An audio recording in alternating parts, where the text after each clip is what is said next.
언약궤, 증거궤, 법궤라고 그럽니다. 오래전에 제가 목회를 그만두고 요양원에서 좀 잠시 일할 때가 있었습니다. 매일 오전에 요양원 어르신들과 선생님들 법궤에 대해서 언약궤에 대해서 설교를 한번 했어요. 교회를 끝나니까 사무실로 요양원에 입소하신 어르신 한 분이 찾아왔어요. 80이 넘은 권사님인데 그분 나이가 뭐 시골인데 한글을 모르신 분이 성경을 읽을 줄 몰라. 평생 예수를 믿는 시골에서 믿었는데 설교만 듣고 사는 사람이 이 권사님 이야기를 들으니 하나님이 은사를 줘가지고 글씨를 못 읽는 대신 한상도 주시고 성을 듣고 찾아와서는 목사님 내가 어제 밤새 잠을 못 잤어요. 왜 못 잤습니까? 꿈을 자는데 뒤에 음성이 마음의 음성이 이렇게 들려. 하나님 주님의 음성이 계속 법궤를 들 음성이나 소리가 들려. 도대체 법궤가 뭔지를 잘 들어본 적이 없어요. 오늘 목사님이 예배드리는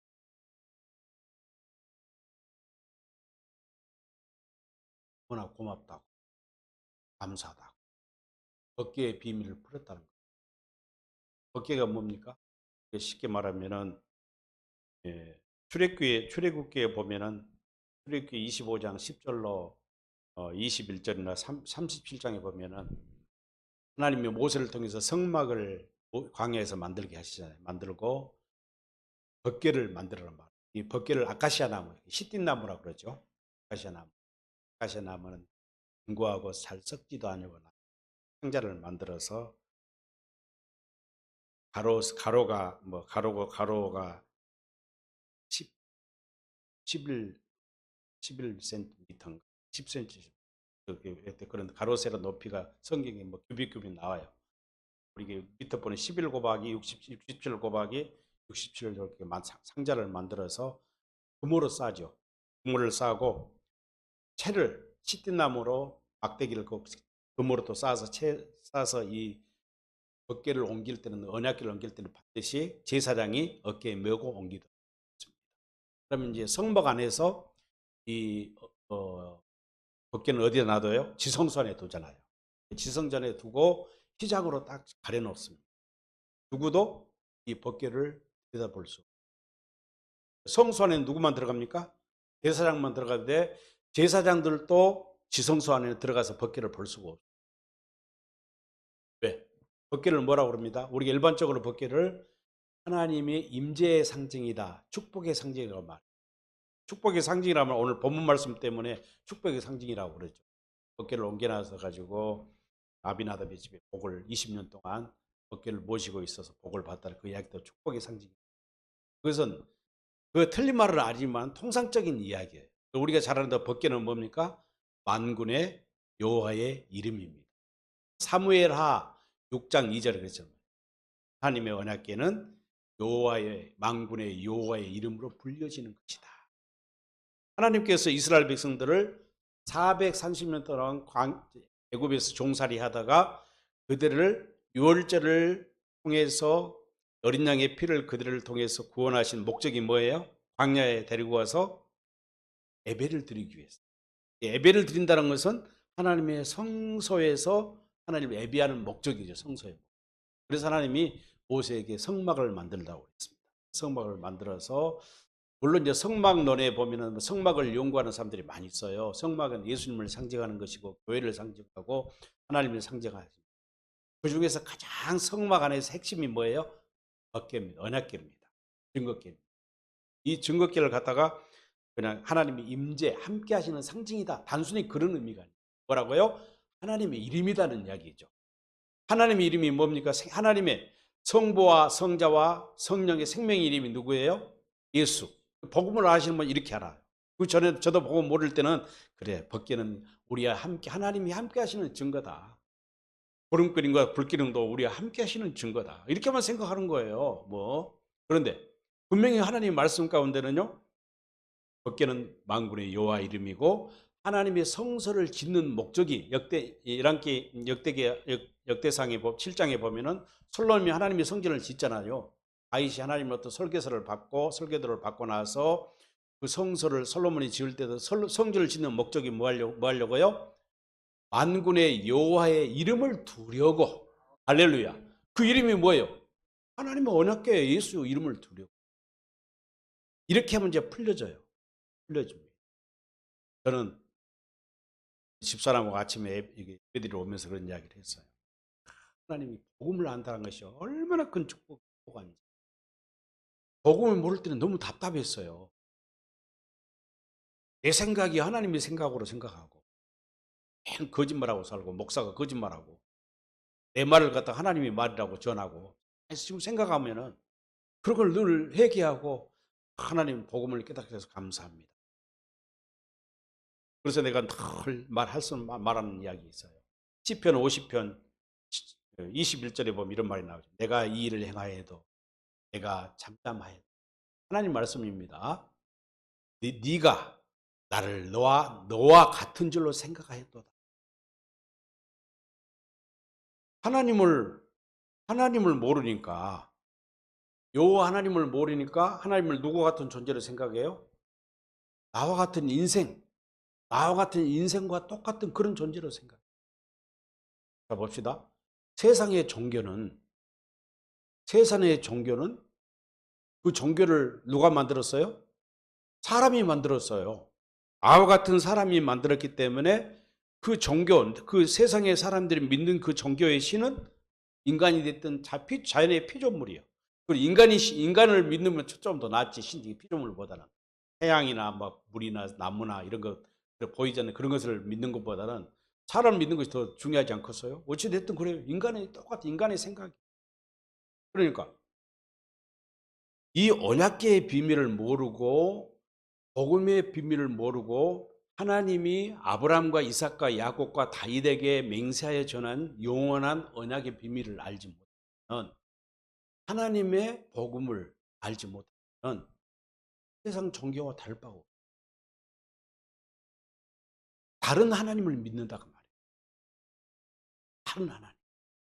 이게 최고 불행입니다. 하나님을 알지 못하는 거, 그리스도가 누구인지, 예수가 누구인지, 천국의 복음이 무엇인지, 영원한 언약이 무엇인지, 새 언약이 무엇인지, 두 번째 언약이 무엇인지를 모르면 정말 불행한 인생입니다. 할렐루야. 자, 그런데요. 오늘 내가 19절에서부터 6장 19절부터 7장 2절까지만 읽었는데 이거는 하나의 결론의 부분이에요. 지금. 그 이야기를 하자면 지금 이 시대사고로 보면 우리가 본문 읽은 이 이야기가 사사시대 이야기입니다. 사사시대 마지막 사사가 누구예요? 사무엘 아닙니까? 사무엘. 그러면 사무엘이 태어났을 때 이스라엘 땅에서 지도자가 제사장이 누구예요? 엘리였습니다. 우리 앞에 한번 볼까요? 엘리. 3장 2절 한번 보시기 바랍니다. 3장 1절.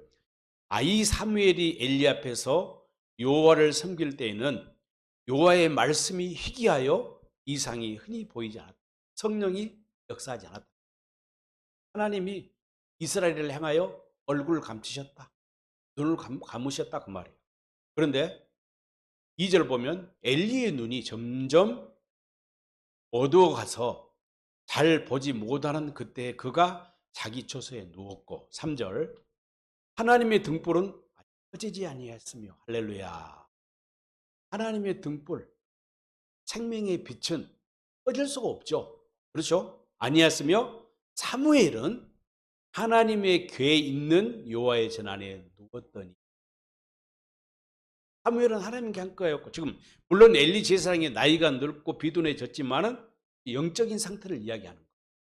엘리 제사장의 영적인 그런 상황이라든가 이스라엘의 영적인 시대 상황을 지금 대변하고 있어요. 그런데 하나님은 어린 사무엘을 택하셔서 그를 선지자와 왕과 또 누구예요? 제사장으로 쓰기 위해서 사무엘을 키우고 하는데 하나님 나라의 등불이 되는 거예요. 이런 와중에 이제 우리가 이제 앞으로 쭉 또 뒤로 좀 넘기면 무슨 일이 일어나면 4장에 보면 전쟁이 일어나. 가정 속. 그러니까 그때 이 엘리 제사장이 하나님이 성소에 있을 때 이 성소는 어디에 있어요? 실로에 있었습니다. 실로에가 법궤가 있었고 그때는 있었는데 4장 1절에 보면은 이스라엘은 나가서 블레셋 사람들과 싸우려고 에베네셀 곁에 치고 블레셋 사람도 아벡에 진쳤. 전쟁이 일어난 거예요. 철천지 원수 블레셋이 이스라엘 치기 위해서 일어섰습니다. 그건 뭐 때문에? 하나님이 이스라엘을 징벌하기 위해서 도구로 사용하신 거지. 근데 블레셋 사람들이 이스라엘에 대하여 전열을 벌이고 싸움을 시작했는데 2절에 보니까 몇 명이 죽어요. 이스라엘 백성들이 4,000명권의 전사예요. 왜? 하나님이 개입하지 않아요. 또 당시에 지도자고 누구고 어느 누구도 하나님을 의지하지 않았어요. 하나님에게 신탁하지 않았어요. 우리가 보면 하나님은 전사이시고 용사이시고 장수이기 때문에 하나님을 대항해서 싸울 군사가 없어요. 그래 이스라엘의 블레셋을 4,000명이 죽어버려요. 그래서 3절을 보시기 바랍니다. 백성이 진영으로 돌아오며 이스라엘 장로들이 이르되 여호와께서 어찌하여 우리에게 오늘 블레셋 사람들을 패하게 하셨는가? 어찌하여 왜 패하는 이유를 모르는 거예요. 지금 여기서 이스라엘 백성이 4,000명이 원수들 블레셋과 싸워서 전쟁에 패해서 4,000명이 전사하는 사건이 어찌하여 여호와께서 어찌하여 오늘 우리가 패했느냐 이거요. 왜 패했을까요? 믿음이 없는 거예요. 하나님의 언약을 잊어버리는 거예요. 복음을 믿지 못하는 거예요. 그리고는 패한 원인을 자기들이 그 패한 원인을 하나님께 기도하고 하나님께 구하는 것이 아니라 여호와의 언약궤를 실로에서 우리에게 가져다가 우리 중에 있게 하여. 그러니 우리 중에 있게 하니까 언약궤는 하나님이 임재의 산정이고 하나님이 우리와 함께 하신다는 증거가 되기 때문에 언약궤를 우리가 모셔오면은 그 언약궤를 우리가 전쟁에 이길 수 있다는 생각을 한 거예요. 이게 뭡니까? 종교심이죠. 종교심이에요. 하나님을 자기들의 생각과 똑같이 생각하는 거예요. 지금 육신의 생각으로. 우리 인간과 같은 존재로 생각해. 하나님은 전지전능하신 분이잖아요. 우리가 어떻게 하나님 앞에 범접할 수 있습니까? 어떻게 우리가 하나님을 바라볼 수 있으며 그 이름을 부를 수, 구약시대의 사람들이 부를 수 있어요? 우리가 예수 그리스도의 십자가의 피의 구속함이 없었다면 우리가 어떻게 하나님의 이름을 부를 수 있으며 하나님의 영광을 볼 수 있고 예수의 이름을 우리가 부를 수 있습니까? 무지한 거예요. 하나님의 언약궤가 뭔지를 모르는 거예요. 하나의 도구로 생각한 거예요. 하나의 물건으로 생각한 거예요. 하나의 상징적인 물건으로 생각했던 거예요. 물론 하나님은 당시 고대 사회에서 고대 근동사회에서 모든 나라는 신들을 믿는데 다 신상이 있잖아요. 신상이. 그러나 하나님은 살아계신 보이지 않는 신이기 때문에 형상을 만들지 말라고 한 거예요. 그러나 하나님은 그들에게 하나님이 그들과 함께 한다는 것을 약속하기 위해서 언약궤를 만들도록 하고 그래서 상징적인 거예요. 언약궤는. 언약궤는 그렇게 뭐예요? 그림자잖아요. 그림자. 표정이에요. 표정. 장차 이 땅에 교회의 머리가 되시고 교회의 머릿돌이 되시고 반석이 되실 예수 그리스도의 이름을 지금 미리 그들 백성들에게 보여주시고 함께 하신 거예요. 그런데 그들이 이 언약의 비밀을 하나님의 언약을 깨닫지 못했다. 언약이 뭡니까? 본복이 뭐예요? 여자의 후손 창세기 3장 16절에서 여자의 후손으로 그리스도를 보내주시겠다. 교회를 세우겠다는 거예요. 아브라함과 이삭과 야곱에게 다윗에게 맹세한 거예요. 이 씨로 말미암아 그 천한 만물 복을 주고 큰 민족을 이루겠다. 그 씨가 누구예요? 그리스도잖아요. 갈라디아서 3장 16절에 그 씨는 여러 사람 여러 민족이 아니라 한 사람을 가리키니 그리스도라. 할렐루야. 그런데 이 언약궤를 모르니까 실로에서 우리가 가져다가 우리 중에 있게 하여 그것으로 우리 원수들의 손에서 구원하게 하자 하고 이 언약궤를 메고 오는 거예요. 진영에 메고 이렇게 막 난리가 난 거예요. 하나님이 역사하신 거죠. 지지는 그렇게 블레셋 사람들이 막 두려움이 떱니다. 7절에 보니까 블레셋 사람들이 두려워. 그들이 여호와의 언약궤를 지금 모셔오는구나. 그런데 7절 한번 보세요. 7절. 블레셋 사람들이 들어와 이르되 신이 하나님의 신이 진영에 이르렀다 하고 이르되 우리에게 하로다. 전날은 이런 일이 없었는데 이게 무슨 일이냐. 난리가 난 거예요. 그런데 8절 우리에게 화로다. 누가 우리를 이 능한 신들의 손에서 건지리. 그들은 광야에서 여러 가지 재앙으로 애굽을 친 신들이다. 누구들의 말이에요? 해감받지 아니한, 할례받지 아니한 블레셋 족속들의 이야기예요. 누구를 알고 있어요? 여호와 하나님이 누군지를 알고 있는 거예요. 세계 강대국 바로 애굽을 치고 그들을 10가지 재앙, 장자 재앙을 통해서 구원해 주신 그 신, 전능하신 신이라는 것까지 알고 있어요. 어떻게 알고 있어요? 체험적인 신앙이 아니라 복음의 비밀을 깨닫는 것이 아니라 머리로, 지식으로 알고 있는 거예요. 그러니까 지금 전쟁에서 패한 이스라엘 장로들과 백성들과 똑같은 하나님을 알기를, 하나님의 언약궤를 알기를 똑같은 지식적인 차원에서 알고 있습니다. 하나님이 함께하는 하나님의 상징적인 어떤 물건으로, 도구로 보고 있다는 이야기예요. 도구로 사용해. 왜? 요수아가 요단강을 건너갈 때 하나님이 뭐라고 해요? 제사장들이 법궤를 메고 요단강을 건너라고 그러니까 발을 내딛는 순간 물이 갈라져 버리잖아요. 가나안의 첫 성인 여리고를 정복할 때도 언약궤를 메고 여리고를 도니까 여리고 성이 무너진 거예요. 그 이름이 하나님의 이름이고 예수 그리스도의 이름인데 그 복음의 비밀을 모르니까 하나의 도구로 사용해. 하나님의 자기들이 하나님의 택한 백성이라는 이런 자부심을 가지고 선민의식을, 선민사상을 가지고 이것을 하나의 도구로, 하나님의 능력의 도구로, 물건으로 생각하고 있었다는 이야기예요.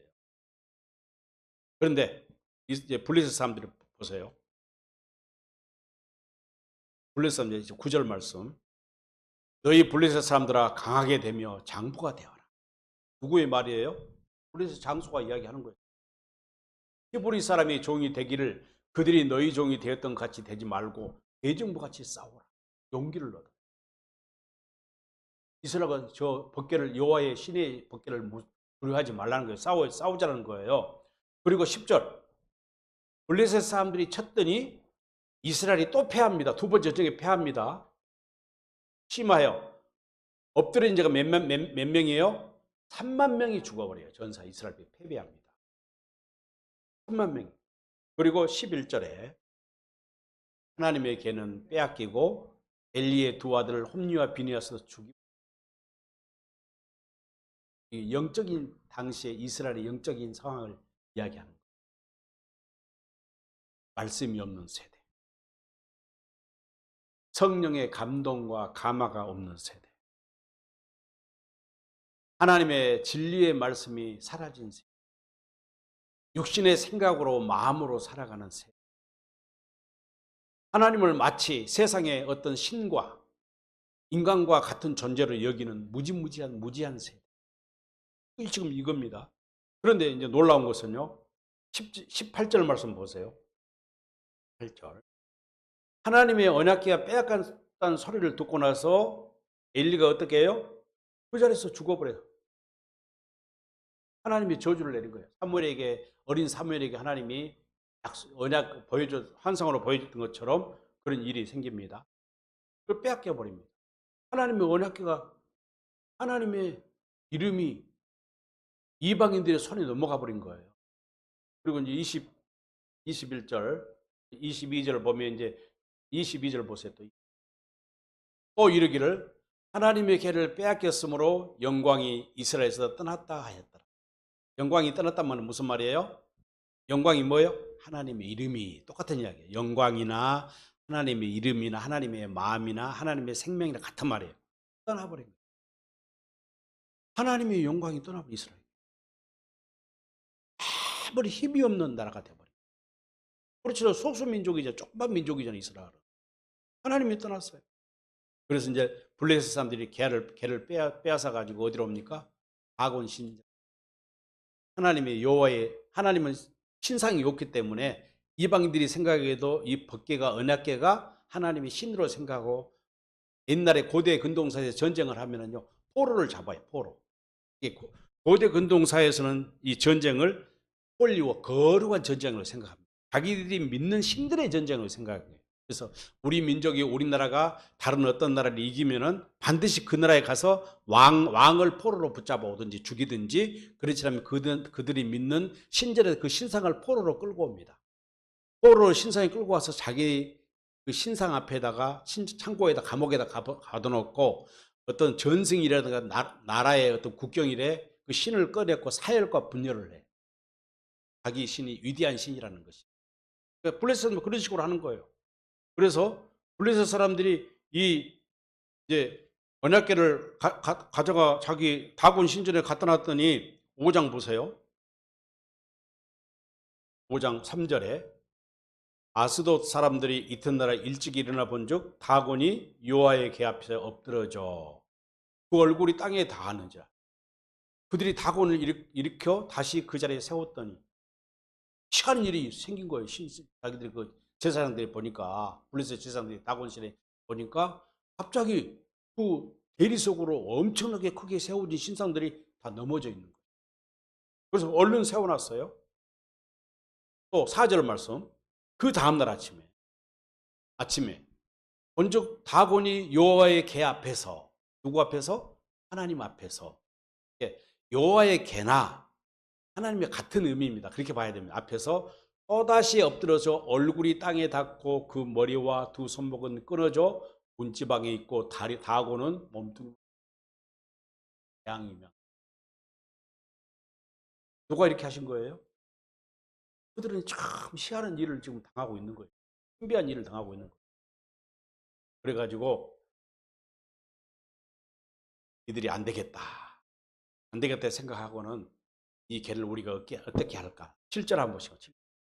5장 7절. 아스돗 사람들이 이를 보고 이르되 이스라엘의 신의 궤를 우리가 함께 있지 못하게 할지 그의 손이 우리와 우리 신 다곤을 쳤다. 하나님을 어떻게 인정하여 이방인들이 우리와 우리 신을 쳤다는 것은 여호와는 위대한 신이라. 우리가 당연히 수 없는 위대한 신이라. 이 불신자들이, 복음을 모르는 자들이, 하나님의 언약 백성이 아닌 그들이 할례받지 아니한 백성이지만 하나님이 그 벗게 사람들이 보기는 나무 상자에 불과한 것입니다. 어떤 도구에 불과한 거예요. 그런데 하나님이 그런 역사를 지금 일으키고 있는 거예요. 놀라운 역사를. 그래서 11절을 보시기 바랍니다. 그래서 이제 자기들이 이제 문제가 생기네. 이에 사람들을 보내요. 블레셋 모든 방백을 모으고 이르되 이스라엘 신에게를 보내자라고 결정을 내린 거예요. 방백. 5나라가 있어. 방백 5나라가. 이스라엘의 아스돗과 가자와 아스골론과 기론과 에스골론이 5 분봉 왕들이 5명의 이제 그 왕들이 있어요. 보내요. 있던 곳으로 가게 하고 우리와 우리 백성이 죽음을 면하게 하자. 재앙이 일어나니까 계속 온 성읍이 사망의 환란을 당합니다. 거기서 하나님의 손이 엄중하시니, 하나님의 손은 뭘 말하는 거예요? 성령을 말하는 거예요. 하나님의 성령이 버리니까 재앙이 임하니. 그래서 6장 1절 6장 1절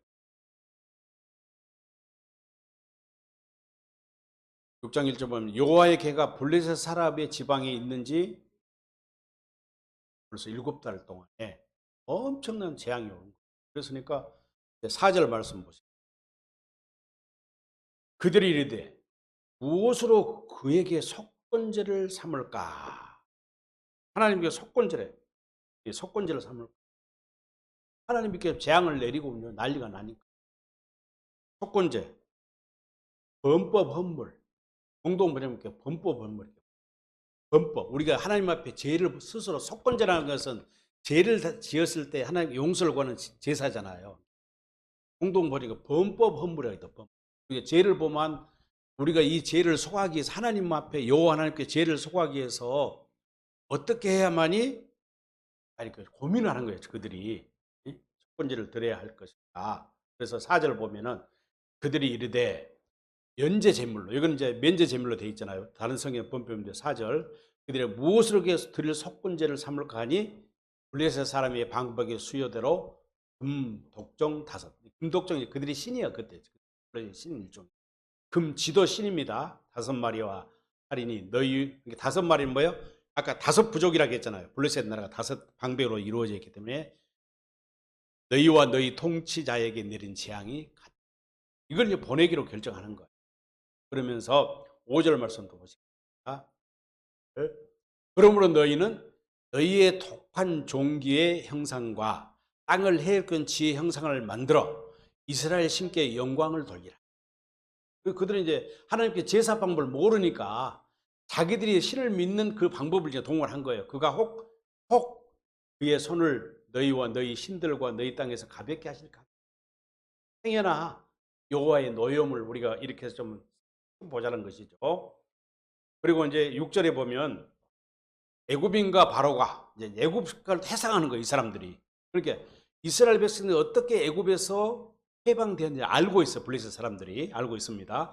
애굽인과 바로가 그들의 마음을 완악하게 한 것 같이 어찌하여 너희가 너희 마음을 완악하게 하겠느냐? 그가 그들 중에서 재앙을 내린 후에 그들이 백성을 가게 함으로 백성이 떠나지 아니했느냐? 그리고는 새 수레를 우리가 새 수레 하나를 새롭게 만들고 수레를 새롭게 그들은 생각하는 게 좋은 생각을 하잖아요. 하나님의 신을 보내기 위해서는 사람이 가져갈 방법을 모르니까, 이게 법을 모르니까, 이방인들이니까. 그래도 그들 나름대로는 수레를 새롭게 만드는 거예요. 대단한 지금 결정입니다. 지금 새 수레를 만들고 멍에를 메어보지 않는 전난 소 2마리를 끌어다가 소하게 하잖아요. 아직 멍에를 메지 않는 새소. 근데 뭐예요? 송아지를 출산한 어미소 2마리를 끌고 가게 한다는 거예요. 이거는 일종의 뭐예요? 하나님을 시험하는 거예요. 보내고 9절 만일 개가 그 본 지역길로 올라가서 베세메스로 가면, 이스라엘 땅으로 가면 이 재앙은 그가 우리에게 내린 것이요 하나님이 우리에게 내린 재앙이고 그렇지 않으면 우리를 친 것이 그의 손이 아니요 우연한 일이다. 될 수 없는 일이다. 이렇게 생각하겠다는 거예요. 그들은 감히 하나님을 시험하고 있습니다. 그런데 잘 보세요. 12절 이제 기적이 일어납니다. 암소가 베세메스밀로 향하여 베로로 가며 갈 때 울고. 왜 울을까요? 송아지를 지금 생각한 거예요. 송아지를 떼어서 암소가 젖먹일 송아지가 없으면 울 거 아니에요. 그리고 또 수레를 메어보지 않는 소가 할 수 있어요? 옛날에 우리 어려서 시골에 소가 좀 크면은 쟁기를 바로 메는 게 아닙니다. 쟁기를 끌기 위해서는요, 이렇게 멍에를 매가지고 뒤에다 나무 수레 같은 거 돌을 싣고 막 끌고 다녀요. 염소를. 이게 멍에가 여기 힘이 생겨야 쟁기를 콧돌을 잡고 끌고 쟁기를 연습하는데 멍에를 매보지 않는 소가 수레를 끌고 간다는 건 이건 불가능한 이야기예요. 그러네 울기는 울어. 자로나 울어 치우치지 않고 불배석 방백들은 방백까지 따라가. 그럼 이 이야기를 다 발람 선지. 발람이가 무당이었잖아요. 이방인 무당. 하나님 그를 점쟁이를 갖다가 하나님이 점수를 갖다가 선지자로 임시 썼잖아요. 이스라엘 백성들을 구하기 위해서.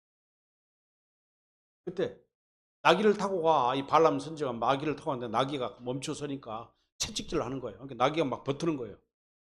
하나님이 나귀의 눈을 열어가지고 하나님의 사자가, 하나님의 군대가, 장수가, 천사가 칼을 들고 서 있는데 갈 수가 있어요? 없어? 가면 죽임을 당하는데 말이 막 버티는 거예요. 그런데 이 발람은 모르는 거예요. 눈을 감아 있기 때문에, 영적 눈이 감겨 있기 때문에. 그러니까 버티니까 채찍질 하는 거예요. 그러니까 나귀가, 하나님이 나귀의 입을 열어서 말을 하게 만들어요. 나귀를 갖다가 하나님이 사용하는 거예요. 말을 하게만. 사람의 마음을 좁으니까 인간의 말을 하는 거예요. 응? 내가 당신까지 몇 년 동안 지금 종살이 하고 당신을 등에 싣고 다니는데 한 번이나 내가 당신의 명령에 불순종한 일이 있더냐. 이 말은 무슨 말이야? 하나님이 네가 무당이 지금 하나님 너를 선지자로 썼는데 하나님 말은 네가 순종해야지 왜 순종 안 했냐 이 말이지. 그리고 이제 하나님이 그때야 발람의 눈을 딱 열어주니까 거의 장수 군대 장군이 서 있는 거예요. 똑같은 이야기죠. 하나님은 전능하신 분이기 때문에 모든 자연 피조 세계는 하나님의 음성을 듣게 됐어요. 자연 만물이. 그렇잖아요.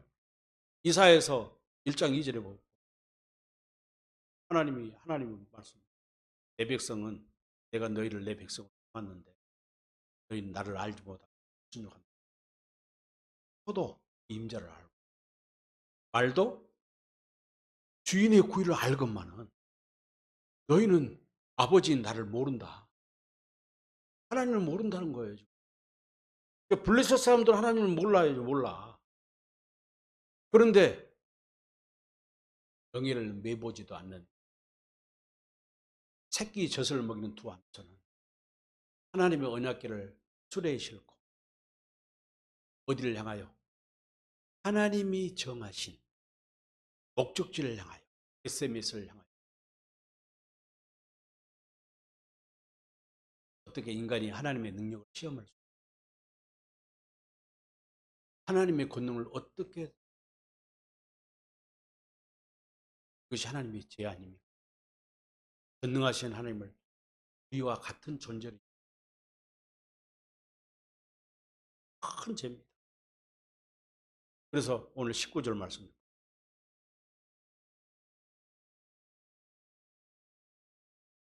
19절 겟세메스 사람들이 여호와의 궤가 오늘 옵니다. 대로 겟세메스 사람들이 여호와의 궤를 들여다보는 것 보는 것을 보고 있다가 여호와의 궤를 들여다본 까닭에 그들을 치니 몇 명이 죽었어요? 하나님이 5만 70명. 어떤 사본에는 5만이 빠져있는 5만 70명.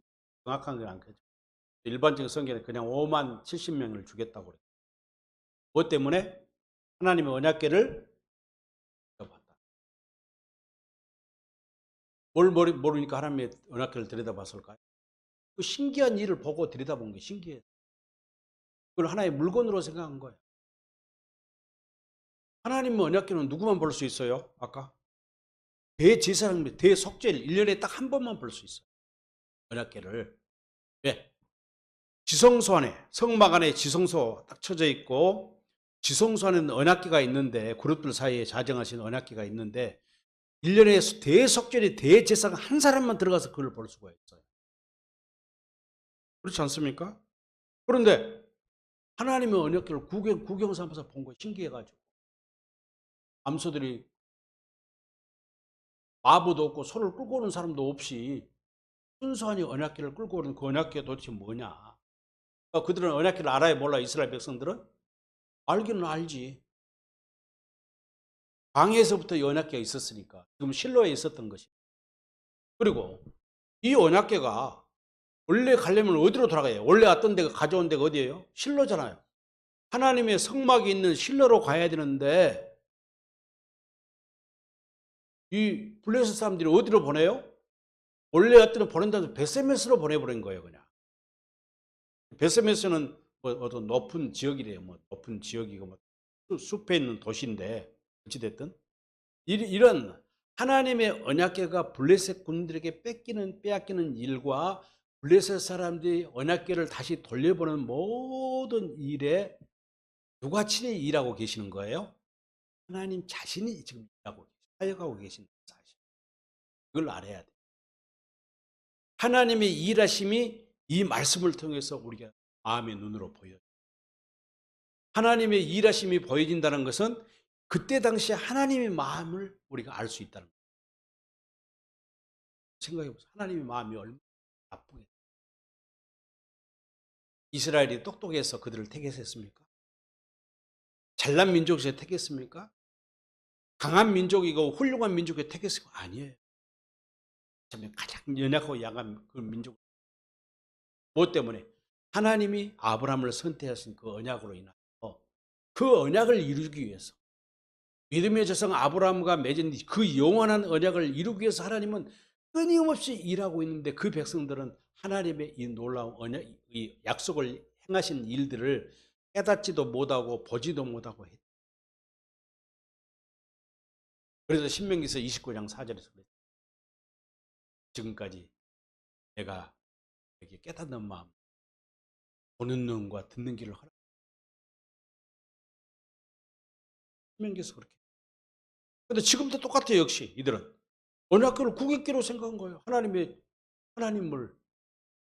그리고 당시에 구약의 백성들 하나님을 볼 수가 있어요, 없어? 볼 수가 없어요. 왜 휘장을 쳐놨어요? 지성소와 성소 사이에 휘장을 쳐놨습니까? 인간은 죄인이기 때문에 볼 수가 없어요.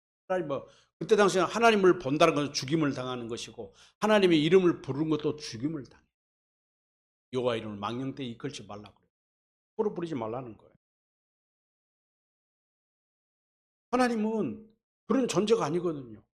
20절 한번 보시고 20절. 20절 보면 베세메스 사람들이 이르되 이 거룩하신 하나님 여호와 앞에 언약궤를 뭐라고 그래요? 하나님의 이름으로 부르는 하나님이라고 바로 칭해버립니다. 지금 보세요. 잘 보세요. 언약궤를 베세메스 사람들이 하나님의 언약궤를 구경해가지고 5만 7천 명이 죽임을 당한 일을 보고 그때야 정신을 차린 거예요. 사람 이르되 이 거룩하신 하나님 여호와 앞에 이제는 도구로 보는 것이 아니라 하나님으로 인정해버려요. 하나님이시구나. 이름이구나. 만군의 하나님 이름을 누가 능히 서리요? 그를 우리에게서 누구로 올라가게 하실까? 우리가 하겠다. 우리가 이 언약궤를 어디로 모시고 가다 실로로 가야 되겠다. 어디로 가야 되겠다. 결정을 할 수 없어 지금. 우리에게 누구에게로 올라가게 하실까? 하나님이 어떻게 하실까? 궁금해하는 것이죠.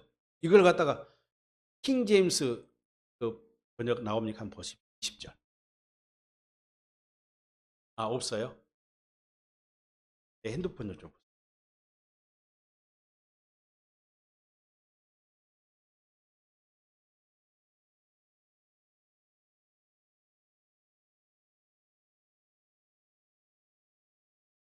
한번 찾아보세요.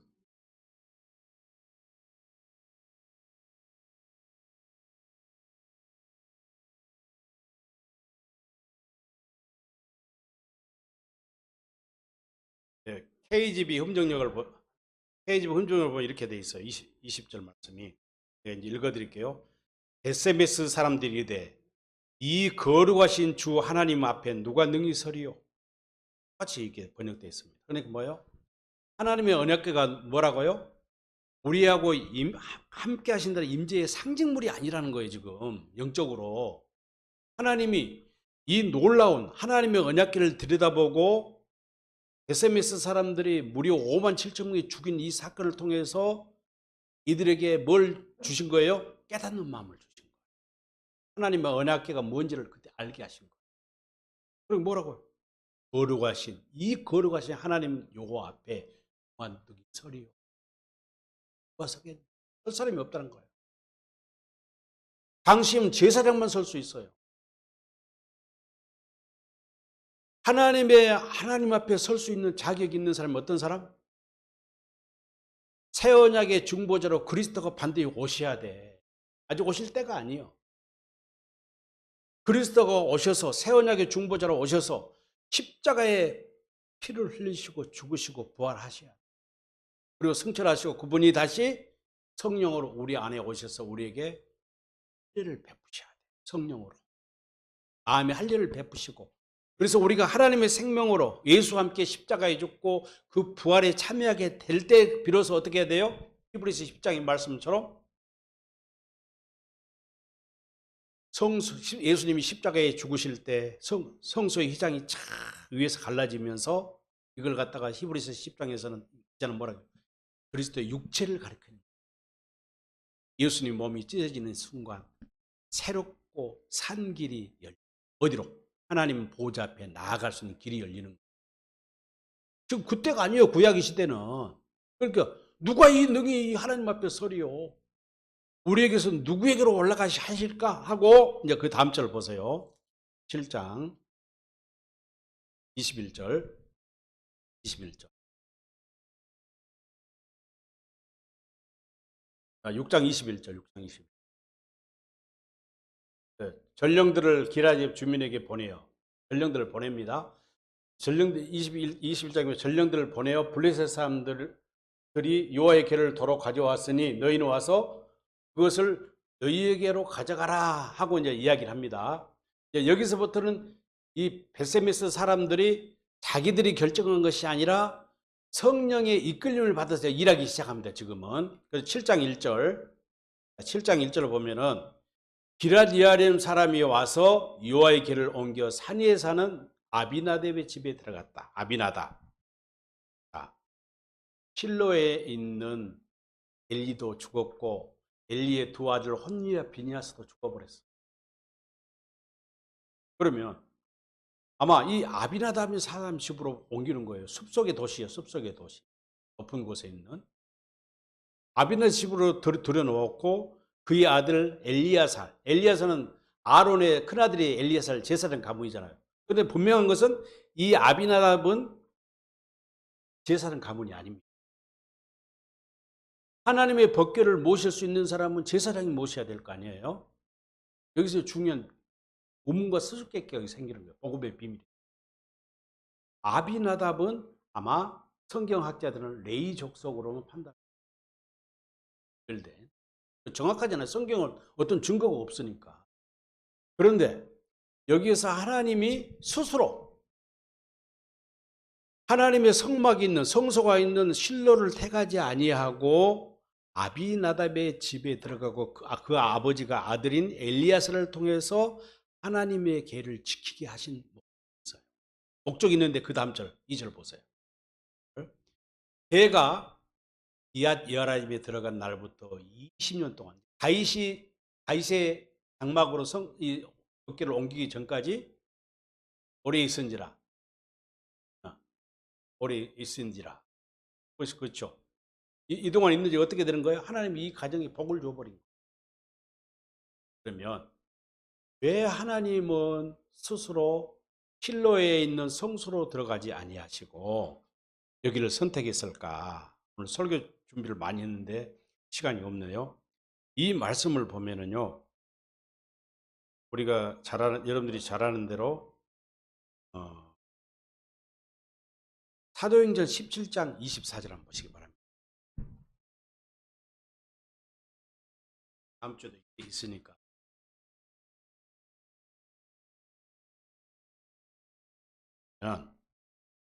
우주와 그 가운데 있는 만물을 지으신 하나님께서는 천지의 주제이시니 손으로 지은 전에 계시지 아니하시고, 그런 말. 잘 보세요. 하나님의 법궤가 있어야 할 것은 실로에 있는 성막 성소지만 하나님은 사람의 손으로 지은 곳에 계시지 않는다 그 말이에요.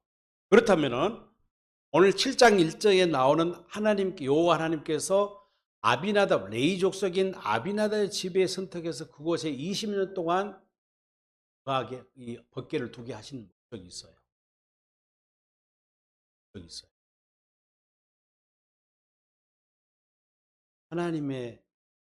하나님의 선택은, 그러니까 우리가 히브리서에 보면은 하나님의 구약의 시대 제사장은 어느 반차에서 나와야 돼요? 반드시 레위 지파 제사장의 반열에서 나와야 돼.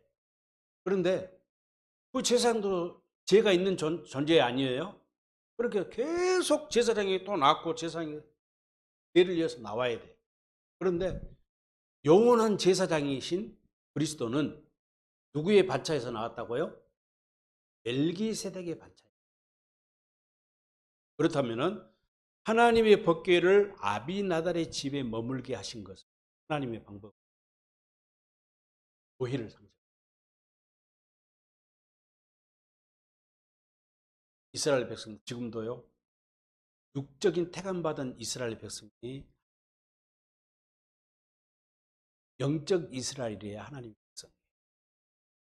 아브라함의 후손은 육적 아브라함의 후손이 아니라 믿음의 법, 아브라함의 전한 복음을 믿고 믿음의 법으로 사는 로마서 13장에 나옵니다. 13장에 나오는 믿음의 법으로 사는 자들에게 하나님은 아브라함의 후손으로 인정해 주시는 거예요. 이거 교회를 지금 교회를 우리에게 교회의 모형을 보여주고 있는 거예요. 자 보세요. 그렇다면은 시간이 이제 결론을 그냥 맺습니다. 제가 아비나답은 나의 하나님은 위대하시다는 말이에요. 위대하신 분이 하나님 위대하신 분. 하나님이 이미 이 아비나답은 그 당시에 이 동네 사는 아비나답을 이 베세메스 사람이 사는 이 아비나답이 하나님의 그 이름처럼 하나님을 위대하신 아버지로 섬기고 믿음이 좋은 하나님이 선택하신 거예요. 제사장도 아니지만 그 아들을 택해서 엘리야사를 통해서 하나님의 법궤를 섬기고 지키도록 하는 것은 이 가정이 엄청난 축복을 주신 거예요. 축복. 제사장이 아닌 사람에게 법궤를 옮기고 지키게 하신 이 목적이 뭐예요? 자, 그러면 우리 생각해 봅시다. 저와 여러분이 지금 이스라엘 족속입니까? 육적으로? 아니잖아요. 우리는 이방인이요. 그러면 저와 여러분이 이방인이지만 우리는 영적 이스라엘이에요. 있습니까? 아브라함의 자손이에요. 우리는. 이삭의 후예예요. 뭘 믿기 때문에? 아브라함과 이삭과 야곱에게 맹세하신 언약, 영원한 언약을 믿어.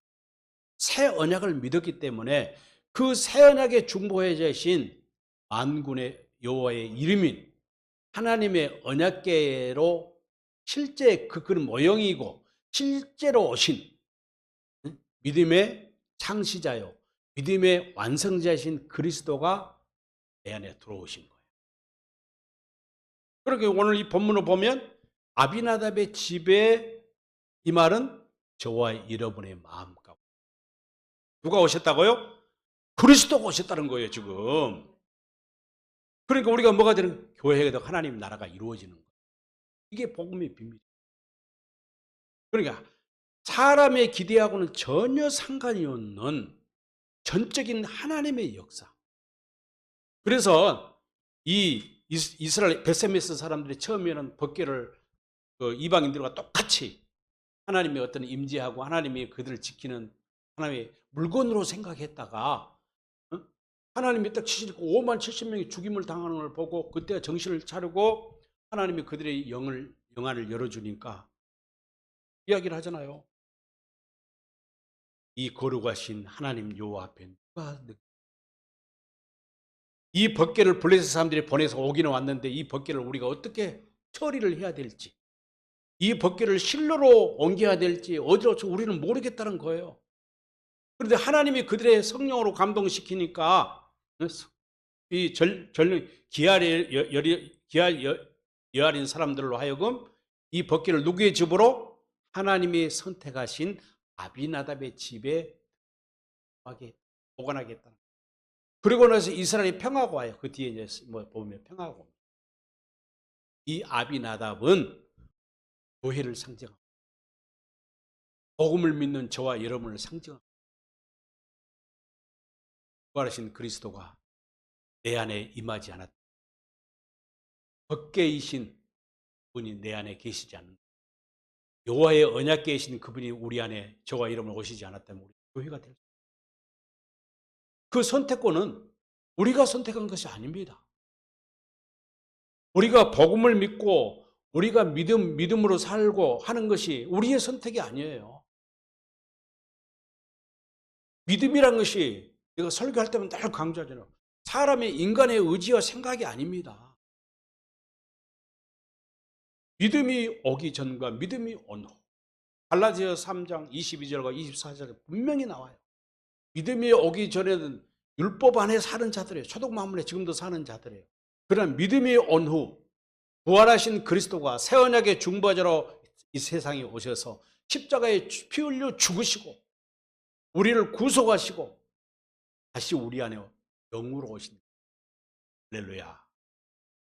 그분만이 진정한 언약궤다. 그분이 저와 여러분의 마음속에 들어오실 우리가 비로소 그분 안에 들어가 그분이 주시는 생각과 마음으로 세상을 이기며 살게. 그러니까 우리에게 걱정도 근심도 사라지게 되고 우리가 살림의 평강이 넘치게 되고 부족함이 없는 그리스도를 누리는 축복된 인생이 된 적이 있습니다. 오늘 이것이 이 언약궤가 담겨진 복음의 비밀인 줄 믿습니다. 기도하겠습니다. 하나님 감사합니다. 부족과 연약한 우리들에게 언약궤 사건을 통해 복음의 진리를 깨닫게 하시니 감사합니다.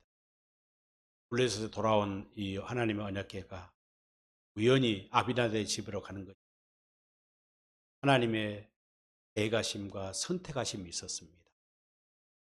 야곱의 두 아들 중에 하나님은 에서는 미워하시고 이삭의 두 아들 중에 야곱은 사랑하셨다는 말씀이 있습니다. 하나님의 주권은 누구도 우리가 방해할 수 없고 그것을 주장할 수 없습니다. 피조물이기 때문입니다. 아비나다 집을 선택해서 하나님의 언약궤가 20년 동안 머물러서 그 가정에 복을 받은 것처럼 우리가 이 세상에서 진정한 복을 받은 사람은 부활하신 그리스도가 내 안에 임재하심을 믿는 사람입니다. 그럴 때 내가 하나님의 교회가 되고 하나님의 나라가 되고 그리스도의 무한하신 은혜를 누리는 복의 사람이 된 줄 믿습니다. 이 놀라운 은혜를 감사하고 복음을 만방에 전포하는 사람들이 되게 하여 주옵소서. 예수님의 거룩하신 이름으로 간절히 기도하옵나이다. 아멘.